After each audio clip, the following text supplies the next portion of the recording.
একটা মানুষ যখন তার জীবনের ভালোবাসা, বন্ধুত্ব সবকিছু হারিয়ে ফেলে তখন সে হয়ে ওঠে অপ্রতিরোধ্য। তাকে আর কোনো কিছুই হারাতে পারে না। আজকের গল্পতে তোমরা এমনই একজন মানুষের গল্প জানতে পারবে। এই মুভিটায় দুইটি সময়ের টাইমলাইন দেখানো হয়েছে, একটা 2018 সাল আর একটা 2007 সাল। তাই তোমরা গল্পটা একটু মনোযোগ সহকারে দেখো, না হলে তোমাদের বুঝতে কিছুটা অসুবিধা হতে পারে। তো চলো সরাসরি মুভিতে চলে যাওয়া যাক। মুভির শুরুতেই আমরা কিছু লোককে তাদের গ্রামে যেতে দেখি। সবাই ট্রেনে আনন্দ করতে করতে এগিয়ে চলছিল এবং এর মধ্যে আমরা ফেন নামের একটি মেয়েকে দেখতে পাই, যার কাছে টিকিট ছিল না, তাই টিটিটাকে অনেক কথা শোনাচ্ছিল। আর এটা দেখে সেখানে বসা লিন নামের একটি ছেলে তাকে সাহায্য করে। তার কাছে থাকা অতিরিক্ত টিকিটের সাহায্যে সে ফেনকে নিজের পাশে বসিয়ে নেয়। লিনের আরো কিছু বন্ধু সেখানে ছিল যারা তাদের হোম টাউনে যাচ্ছিল। কথায় কথায় তারা জানতে পারে যে এই চারজনের গন্তব্য একই, যেখানে তারা কাজ করে এবং সেই বিল্ডিংও একই। তাই তারা সবাই খুব দ্রুত একে অপরের সাথে মিশে যায়। আবহাওয়া খারাপ হতে শুরু করে এবং ভারী তুষারপাতের কারণে ট্রেন আর এগোতে পারে না। তাই চারজন সিদ্ধান্ত নেয় যে তারা সামনে হেঁটেই যাবে। এই সফরে ফেন এবং লিনের মধ্যে অনেক কথা হয়।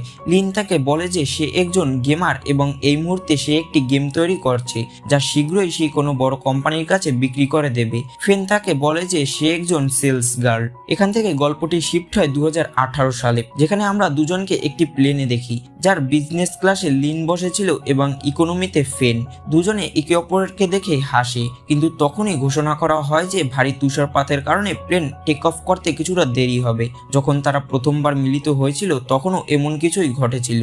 এখন লিন এর কাছে বিজনেস ক্লাসের টিকিট থাকার কারণে এয়ারপোর্টে কর্তৃপক্ষ তাকে একটি ভালো হোটেলের রুম দেয়। তাই সে ফেনকেও তার সাথে আসতে বলে, কিন্তু সে সরাসরি না করে দেয়। কিন্তু এখন ফেনের আর কোথাও যাওয়ার জায়গা ছিল না, তাই সে তার সাথে চলে যাওয়ার জন্য রাজি হয়। কিন্তু রুমে ঢোকার পর দুজনেই একে অপরের সাথে অচেনা লোকের মতো ব্যবহার করে, যেন তাদের মাঝে কিছুই হয়নি। তখন ফেন বলে যে আমরা যখনই নতুন বছরের দিন মিলিত হই কিছু না কিছু ভুল হয়েই যায়, তাই আমাদের আর কখনোই দেখা করা উচিত নয়। এই কথা শুনে লিনের মন কিছুটা খারাপ হয়ে যায়, যা তার মুখ দেখে স্পষ্টই বোঝা যাচ্ছিল, কিন্তু সে এতে কিছু বলে না। গল্প আবার অতীতে ফিরে যায়, যেখানে দুজনেই যার বাড়িতে পৌঁছে গিয়েছিল, যা বেশ কাছাকাছিই ছিল। এখানে লিনের পরিবারে কেবল তার দাদু ছিল, যিনি একটি রেস্টুরেন্ট চালাতেন। অন্যদিকে ফেনের পরিবারে তার মা ছিল, যার সাথে তার তেমন ভালো সম্পর্ক ছিল না। ফেনকে বাইরে খেলতে দেখে লিন তার কাছে যায় এবং তার সাথে কথা বলতে শুরু করে। ঠিক তখনই তার দাদু সেখানে আসেন এবং তাদের দুজনকে একসাথে দেখতে পায়। তাই তিনি ফেনকে রাতের খাবারের জন্য আমন্ত্রণ জানায়। রাতে লিনের পাশের বাড়ির মাসিমা তাকে জিজ্ঞাসা করে যে সে কি তোমার প্রেমিকা, কিন্তু তখনই ফেন তাকে না করে দেয় এবং বলে যে আমরা শুধুমাত্রই ভালো বন্ধু। এরপর তারা দুজন হাঁটতে বেরিয়ে যায়, যেখানে ফেন লিনকে ধন্যবাদ জানায় যে সে তার জন্য এত ভালো করে একটি নতুন বছর কাটাতে পেরেছে, যা সে আগে কখনো কাটায়নি। সে নিজের সম্পর্কে আরো বলে যে সে অনেকদিন ধরে বেইজিং এ থাকে এবং সেখানেই কোনো স্থানীয় ছেলেকে বিয়ে করে সেখানে স্থায়ী হয়ে যেতে চায়। অন্যদিকে লিন জানায় যে সে নিজের একটি ভিডিও গেম বানাতে চায় এবং এটাই তার স্বপ্ন, যা তাকে একজন বড় মানুষ বানাতে পারে। তখনই 12টা বেজে যায় এবং একটি নতুন বছরের শুরু হয়, কিন্তু এই বছরটি তাদের দুজনের জন্য স্মরণীয় হতে চলেছে, যদিও তারা এই বিষয়ে কিছুই জানতো না। কিছু সময় পরে দুজন আবার বেইজিং এ ফিরে আসে, কিন্তু এখানে ফেনের আর্থিক অবস্থা খুব একটা ভালো ছিল না। সে ছোটখাটো কাজ করে নিজের খরচ চালাতো। লিন সবেমাত্র গ্রাজুয়েট হয়েছিল, তাই সে তার বন্ধুদের সাথে মিলে একটি ভাড়া করা ভিডিও গেমের দোকান চালাতো। একদিন এই তিনজন পার্কে বসেছিল, তখনই সেখানে ফেন আসে, যার সাথে একজন পুরুষও ছিল। সে তাকে সবার সাথে নিজের প্রেমিকা বলে পরিচয় করিয়ে দেয়, কিন্তু এই কথা লিনের ভালো লাগে না। সেই লোকটি ফেনের চেয়ে বয়সে অনেক বড় ছিল। সে শুধুমাত্র টাকার জন্যই তাকে প্রেমিকা বানিয়েছিল। যাই হোক, লিন তাকে কিছু বলে না, কিন্তু কিছুক্ষণ পর সে এতটাই মদ খায় যে সে হাঁটতে পারছিল না। তাই তারা দুজন সেই লোকটিকে ছেড়ে আসতে যায়, যেখানে লিন ফেনকে বলে যে এ তো তোমার বাবার বয়সী, আর তুমি একে নিজের প্রেমিকা কেন বানালে? তখন সে বলে যে এর একটি সরকারি চাকরি আছে এবং নিজের বাড়িও আছে, আর এটাই আমার জন্য যথেষ্ট। এই কথাটি লিনের কাছে খুবই অদ্ভুত মনে হয়। পরের দিন লিনের বন্ধু তাকে বলে যে সে এই কাজ ছেড়ে দিতে যাচ্ছে, কারণ তার দাদু তার জন্য একটি ভালো চাকরি খুঁজে দিয়েছে। এই কথা শুনে লিন তাকে থামায় এবং বোঝায় যে যে কিছুদিন থেকে যাও, আমরা এই গেমটি কিছুদিনের মধ্যেই তৈরি করে নেব, এরপর আমাদের কাছে অনেক টাকা আসবে। কিন্তু সেই বন্ধুটি তার কথা উড়িয়ে দেয়, কারণ তার বন্ধুদের প্রতি তার বিশ্বাস ছিল না যে তারা ভবিষ্যতে এমন কিছু করতে পারবে। বাড়ি আসার পর লিনের কাছে ফেনের ফোন আসে, যে তাকে জানায় যে এখন তার থাকার জন্য কোনো বাড়ি নেই, কারণ তার প্রেমিকের সাথে তার ব্রেকআপ হয়ে গেছে। তাই লিন কিছু না ভেবেই তাকে নিজের বাড়ি নিয়ে আসে, কিন্তু এই বাড়িটি তার প্রেমিকের বাড়ির তুলনায় খুবই ছোট ছিল। এটি দেখে তার পাশের বাড়ির মেয়েটি এসে তাকে জিজ্ঞাসা করতে শুরু করে, এ কি তোমার প্রেমিকা?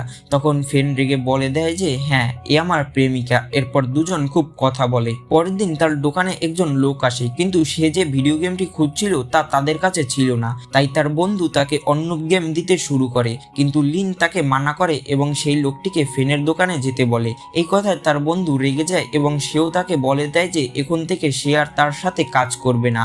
তার কাছে এই সবকিছুই সময় নষ্ট বলে মনে হচ্ছিল। এখন লিনের দুই বন্ধু তাকে এই সফরে একা ফেলে চলে যাওয়ায় সে ভেতরে ভেতরে ভেঙে পড়ে। ঠিক এই সময় তার চোখ ফেনের উপর পড়ে, যে অন্য একজনের সাথে কোথাও যাচ্ছিল। সম্ভবত সে তাকে নতুন প্রেমিক বানিয়েছে, কারণ তার কাছে অনেক টাকা ছিল। এটা দেখে লিন এর এক মুহূর্তের জন্য ফেনের উপর খুব রাগ হয়, কিন্তু সে কিছু বলতে পারে না। বাড়ি আসার পর সে ফেনকে নিজের বিছানা ছেড়ে দেয় এবং নিজে মেঝেতে ঘুমায়। ফেন তাকে জিজ্ঞাসা করে সে কি তাকে পছন্দ করতে শুরু করেছে, কিন্তু এর উত্তরে লিন তাকে সরাসরি না করে দেয়। এখন বন্ধুদের চলে যাওয়ার পর লিনের অবস্থা ঠিক ছিল না, তাই সে অ্যাডাল্ট ম্যাগাজিন বিক্রি করা শুরু করে দেয় এবং অন্যান্য কাজ করতে থাকে। তখনই সেখানে ফেন আসে, যে একটি নকল চুল পরেছিল। কারণ জানতে চাইলে সে জানায় যে তার নতুন প্রেমিক তাকে এটি দিয়েছে এবং বলেছে সে যেন এটি সবসময় পরে থাকে। তখনই পুলিশ সেখানে চলে আসে এবং সবাইকে সেখান থেকে পালাতে হয়। এভাবে সময় কেটে যায় এবং নতুন বছর চলে আসে। সবাই একটি মলে জড়ো হয়, কিন্তু সেখানে ফেন তার প্রেমিককে দেখে, তার পরিবারকেও দেখে। অর্থাৎ তার প্রেমিকা তাকে মিথ্যে কথা বলেছিল যে সে একা। এটা জানতে পেরে ফেন আবেগপ্রবণ হয়ে পড়ে এবং কাঁদতে শুরু করে, কিন্তু লিন তাকে সামলায় এবং বাড়িতে নিয়ে আসে। এখানে দুজনেই সেই রাতে অনেক পান করে এবং মন খুলে কথা বলে। লিন বলে যে আমাদের কারোর পরোয়া করার দরকার নেই এবং দেখবে একদিন আমরা অবশ্যই ধনী হব, তখন আমাদের কাছে অনেক টাকা থাকবে, অনেক বাড়ি থাকবে। আর এই সময় দুজনই খুব খুশি ছিল এবং এই রাতে তারা প্রথমবার ঘনিষ্ঠ হয়। পরের দিন থেকে লিন খুবই খুশি ছিল এবং তার মনে হচ্ছিল যে সে তার জীবনসঙ্গীকে খুঁজে পেয়ে গিয়েছে, সে তার সাথে সবসময় থাকবে। কিন্তু যখন সে বাড়ি আসে তখন সে দেখে যে সেখানে ফেন নেই, সে তো অনেক আগেই চলে গেছে। আর এটা দেখে তার রাগের বাঁধ ভেঙে যায়। তাই সে সারাদিন তাকে ফোন করতে থাকে এবং সে সন্ধ্যায় তার ফোন ধরে। ফোন ধরার সাথে সাথেই লিন তাকে অনেক কথা শোনায়, যে তুমি নিজেকে কি মনে করো, যখন তোমার মন চায় তুমি বাড়িতে চলে আসো এবং আবার চলে যাও। কিন্তু ফেন তাকে শুধু এটাই বলে যে আমরা কি শুধু বন্ধু হয়ে থাকতে পারি? তুমিও তো আমাকে প্রথমে এটাই বলেছিলে যে আমরা শুধুমাত্রই বন্ধু। এই কথা শুনে লিন একেবারে শান্ত হয়ে যায়। এখন গল্প আবার বর্তমানে ফিরে আসে, যেখানে আমরা দুজনকে একসাথে রুমে দেখি। দুজনেই একে অপরের পুরনো কথা নিয়ে খুব হাসছিল। ফেন জিজ্ঞাসা করে যে তুমি কি সেই দিন প্রথমবার ঘনিষ্ঠ হয়েছিলে? উত্তরে লিন জানায় যে হ্যাঁ, কারণ আমার বিশ্বাস ছিল যে আমি যার সাথে ঘনিষ্ঠ হব তার সাথেই আমার পুরো জীবন কাটাবো, কিন্তু এমনটা হলো না। যাই হোক, সেই কথাটা ছেড়ে দাও। এরপরে আবার আমরা অতীতের সিন দেখতে পাই, যেখানে ফিন লিনের বাড়িতে যায়, কিন্তু সেখানে তাকে খুঁজে পায় না।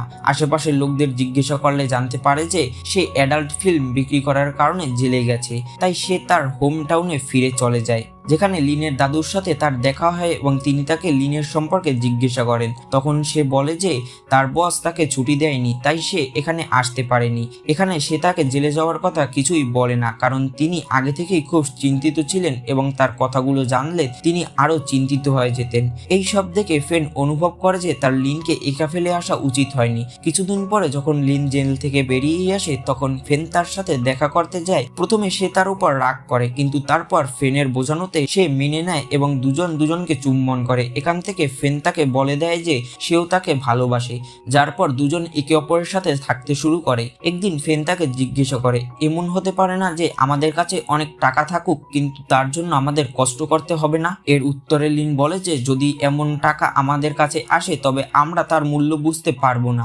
এরপর সে তাকে নিজের গেম সম্পর্কে বলতে শুরু করে, যেখানে তার গেমের মেয়ের চরিত্রের নাম ছিল ফেন এবং ছেলের চরিত্রের নাম ছিল লিন। কিন্তু একদিন লিনকে কিছু এলিয়েন তুলে নিয়ে যায়। তখন ফেন জিজ্ঞাসা করে যদি এই দুজন শেষে মিলতে না পারে তাহলে কি হবে। এর জবাবে লিন বলে যে তাহলে মেয়েটির জীবন রঙহীন হয়ে যাবে।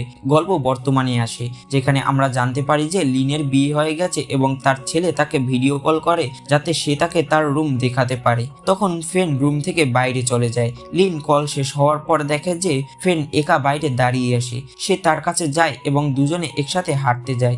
এখানে লিন তাকে তার কাজ সম্পর্কে জিজ্ঞাসা করে, কিন্তু সে বারবার তার কথা এড়িয়ে যায়। এতে লিন বুঝতে পারে যে সে এখনো সেলস গার্লের চাকরি করে। এরপর গল্প আবার অতীতে ফিরে যায় এবং এখানে দুজন যার যার কাজে লেগে যায়। দুজনই আলাদা আলাদা কাজ করছিল এবং জীবনে খুশি ছিল। কিন্তু একদিন ফেন বলে যে যদি আমরা কখনো আলাদা হয়ে যাই তাহলে এরপর আর কখনো মিলিত হব না। তখন লিন প্রতিজ্ঞা করে যে তারা কখনো আলাদাই হবে না। এখন গল্প 2009 সালে পৌঁছায়, যেখানে আমরা দুজনকে একটি গাড়িতে দেখি। তারা এখন তাদের হোমটাউনে যাচ্ছে। আসলে লিন এই গাড়িটি ভাড়া নিয়েছে যাতে সে সেখানে গিয়ে তার বন্ধুদেরকে বলতে পারে যে সে ভালো টাকা উপার্জন করছে। কিন্তু সেখানে এর উল্টোটা হয়। সবাই জানতে পারে যে সে এখনো গেমই তৈরি করছে এবং গরিবই আছে। এতে তার খুব খারাপ লাগে। এর পরের দিন তার দাদু তাকে বোঝান যে তুমি যা তাই দেখানোর চেষ্টা করো, অন্য কিছু নয়। কিন্তু সে উল্টো তার ওপরেই রাগ করে এবং সেখান থেকে নিজের বাড়িতে চলে আসে।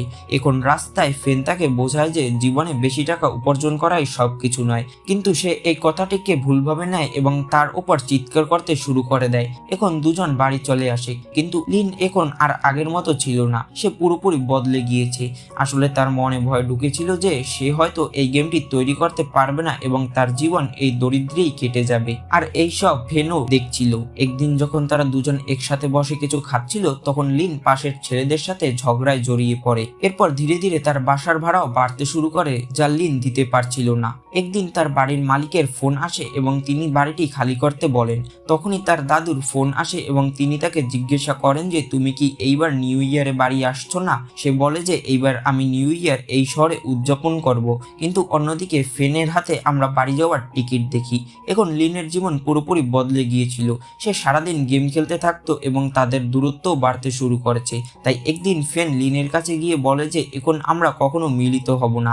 এখানে সে হেডফোন পরেছিল, যার কারণে সে তার কোনো কথা শুনতে পায় না। কিন্তু যখন সে পেছনে ফেরে তখন সেখানে আর ফেন ছিল না। সে দৌড়তে দৌড়তে রেলওয়ে স্টেশনে যায় এবং সেখানে ফেনকে ট্রেনের ভেতরে দাঁড়িয়ে থাকতে দেখে। আর এখানে সে শুধু দেখতে থাকে কিন্তু কোনো জবাব দেয় না এবং তার চোখের সামনেই সেই ট্রেনটি চলে যায়। কিন্তু লিন তাকে আটকায় না, সে চুপচাপ সেখানে দাঁড়িয়েই থাকে। এখন গল্প বর্তমানে আসে এবং দুজন দুজনকে দেখছিল।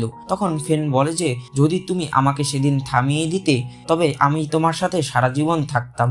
তখন লিন বলে যে আজ আমার কাছে সবকিছু আছে, শুধু তুমি নেই। যদি তুমি সেদিন না যেতে তবে আজ তুমি আমার সাথে থাকতে। ফেন বলে যে কিন্তু হয়তো তুমি আজ ধনী হতে না যদি আমি না যেতাম।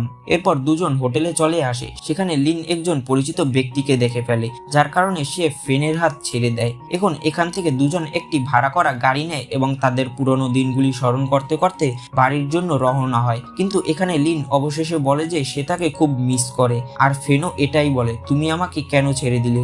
দুজন দুজনকে দেখে কাঁদতে থাকে এবং গলা জড়িয়ে ধরে। অন্যদিকে গল্প অতীতে পৌঁছায়, যেখানে ফেনের চলে যাওয়ার পর লিনের এমন লাগতে শুরু করছিল যে সে পুরোপুরি একা হয়ে গেছে। তার বন্ধু, তার ভালোবাসা সবকিছু তাকে ছেড়ে চলে গেছে। কিন্তু এই কথাটি তার ভেতরে বিষের মতো কাজ করছিল, কারণ যখন কারো কাছে কিছু হারানোর মতো থাকে না সে আর কোনো কিছুকেই ভয় পায় না। আর এখানেই লিন স্থির করে নিয়েছিল যে সে এবার এই গেমটি তৈরি করেই ছাড়বে। সে সারাদিন আলাদা আলাদা চাকরি করত এবং রাতে তার গেমটি তৈরি করত।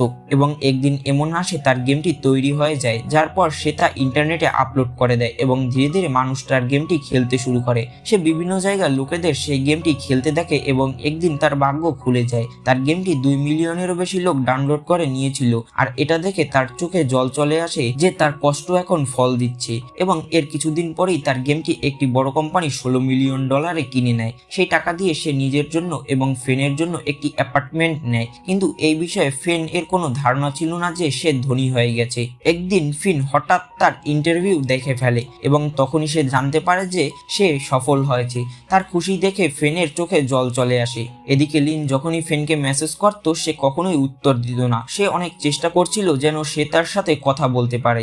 একদিন সে তাকে মেসেজ করে বলে যে সে তার এবং নিজের বিচ্ছেদের কথা তার দাদুকে বলেনি, তাই সে চায় যে এইবার নিউ ইয়ারে তারা একসাথে বাড়ি যাক, কিন্তু সে এর উত্তরও দেয় না। কিন্তু যখন লিন বাড়ি যায় তখন সেখানে ফেন আগে থেকেই তার দাদুর কাছে উপস্থিত ছিল, কারণ এখন তিনি অনেক বৃদ্ধ হয়ে গেছেন। তাকে দেখে লিন তাকে শহরে চলতে বলে, কিন্তু তিনি না করে দেন, যার ফলে লিন রেগে সেখান থেকে বাইরে চলে আসে। তার পেছনে পেছনে ফেনও আসে এবং তাকে বলে যে তোমার দাদুর সাথে এভাবে কথা বলা উচিত নয়। তখন লিন বলে যে তুমি জানো, যখন আমি আমার প্রথম চেক পেলাম তখন সেই টাকা দিয়ে আমি সবার প্রথমে নিজের জন্য বাড়ি কিনেছিলাম। এখন এই কথা শুনে ফেন বুঝে যায় যে সে কি বিষয়ে কথা বলছে, তাই সে তাকে বলে যে তোমার কি মনে হয় যে আমি তোমাকে ছেড়ে গিয়েছিলাম কারণ তোমার বাড়ি ছিল না? আসলে আমি যাকে ভালোবাসতাম সে ছিল অন্য লিন, আর এখন সেই লিন পুরোপুরি বদলে গেছে।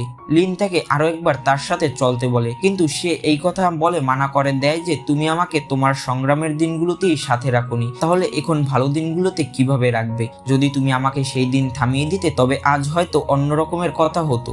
গল্প বর্তমানে আসে, যেখানে লিন তাকে বলে যে আমার দাদু সবসময় চাইতেন যে আমরা দুজন একসাথে থাকি, তাই আমি যখন আমার স্ত্রীর সাথে বাড়ি গেলাম তখন তিনি ভেবেছিলেন যে আমি তোমাকে বিয়ে করেছি, কারণ তিনি সেই সময় খুব বৃদ্ধ হয়ে গিয়েছিলেন এবং ঠিকমতো দেখতে পারছিলেন না। তার কিছুদিন পরই তার মৃত্যু হয়। গল্প আবার বর্তমানে আসে। এখন এখানে লিন ফেনকে দিয়ে নিজের বাড়িতে চলে আসে। সেখানে সে তার দাদুর কিছু পুরনো জিনিস দেখতে পায়। এর মধ্যে তার লেখা একটি চিঠি ছিল যা সে পায়, যা আসলে ফেনের জন্য ছিল।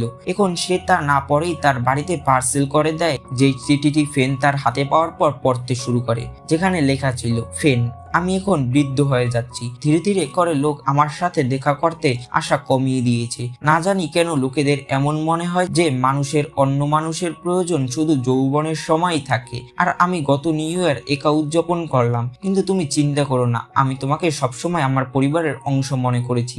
আমি এটাও জানি যে তুমি লিনকে বিয়ে করনি, কিন্তু কোনো ব্যাপার না। আমি বলতে চাই যে সে আগের চেয়ে আরো বেশি বুঝদার হয়ে গেছে, আর এই বিষয়টি আমি তখন লক্ষ্য করি যখন তার কাছে টাকা আসে। সে তোমাকে সবসময় মিসও করে। আমি চাই যে তোমরা দুজন যেমন জীবন চাও তেমনই বাঁচো এবং সবসময় খুশি থাকো। শেষে তিনি লেখেন যে যখনই তুমি বেইজিং এর এই দৌড়ঝাঁপের দুনিয়া থেকে ক্লান্ত হয়ে যাবে তখনই এখানে গ্রামে চলে আসো আমার কাছে। চিঠিটি পড়ার পর সে আবেগপ্রবণ হয়ে পড়ে এবং লিনের তৈরি করা গেমটি খেলে। সে তাকে বলেছিল যে এই গেমটিতে সে একটি জিনিস গোপনে লুকিয়ে রেখেছে যা খুব কম লোকই খুঁজে পায়। এখন সেই রাতে ফেন সেই গেমটি সম্পূর্ণ করে দেয় এবং পরের সকালে দুটি চরিত্র একে অপরের সাথে মিলে যায়। গেমের দুনিয়া এবং বাস্তবের দুনিয়া দুটোই রঙিন হয়ে যায়। বাস্তব জীবনে এই দুজন কখনো মিলতে পারেনি, কিন্তু গেমে প্রতিদিনই কোনো না কোনো উপায়ে তারা মিলে যায়। আর এরই সাথে সাথে এই সুন্দর গল্পটিও শেষ হয়ে যায়। তো গল্পটি কারোর যদি ভালো লাগে তাহলে কমেন্ট করে জানাতে পারো এবং একটি লাইক দিয়ে আমাদের পাশে থাকতে পারো।